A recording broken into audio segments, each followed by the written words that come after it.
This channel does not promote any violent, harmful, or illegal activities. All content provided by this channel is meant for an educational purpose only. কে কার দলে যাবেন, কে কার জোট করবেন তা নিয়ে আমাদের কোনো ইন্টারেস্ট নেই।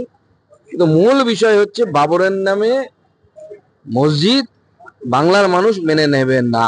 মসজিদ বানাও, নিজের নামে রাখো, নিজের বাপের নামে রাখো, কোনো অসুবিধা নেই, বা অন্য কোনো মহাপুরুষের নামে রাখো, ইসলামিক মহাপুরুষের নামে রাখো।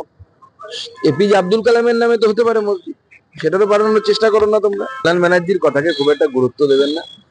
কল্যাণ ব্যানার্জির স্ট্যাটাস এটা দেখেই বোঝা যায় যে নির্বাচন কমিশনের কাছে ঢোকার সময় কল্যাণ ব্যানার্জি থাকেন, বেরিয়ে প্রেস কনফারেন্স করার সময় পার্টি তাকে অ্যালাউ করে না বা থাকেন না। উনি কেন থাকেন না সে তো খোঁজ করলেই পাওয়া যাবে।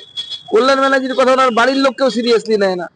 আদ্যবান্ত হতাশাগ্রস্ত একটি লোক, এবং ওই টিকে আছে কোন রকমের রাজনীতিতে।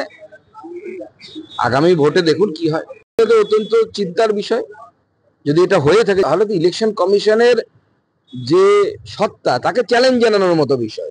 মানে ইলেকশন কমিশন কে, তুই বেটা কে, এরকম হচ্ছে মানসিকতা নিয়ে এরা কাজ করেছে। এদের বিরুদ্ধে ইলেকশন কমিশনের উচিত কঠোর থেকে কঠোরতম শাস্তি, সাসপেনশন হওয়া উচিত, চাকরি থেকে বরখাস্ত হওয়া উচিত। বিজেপি ভারতের 80% জনগণ যে ধর্মে বিশ্বাস করে, বিজেপির বেশিরভাগ নেতারা সেই ধর্মে বিশ্বাস করে। এবং আমরা মনে করি যে হিন্দুদের সাথে বছরের পর বছর এই দেশে এবং এই রাজ্যে বিশেষ করে পরাধীন নাগরিকের মতো আচরণ হয়েছে। এই রাজ্যে তো হচ্ছে, এখনো হচ্ছে, পরাধীন নাগরিকের মতো তাদের প্রতি আচরণ হচ্ছে। বিজেপি এর বিরুদ্ধে লড়বে।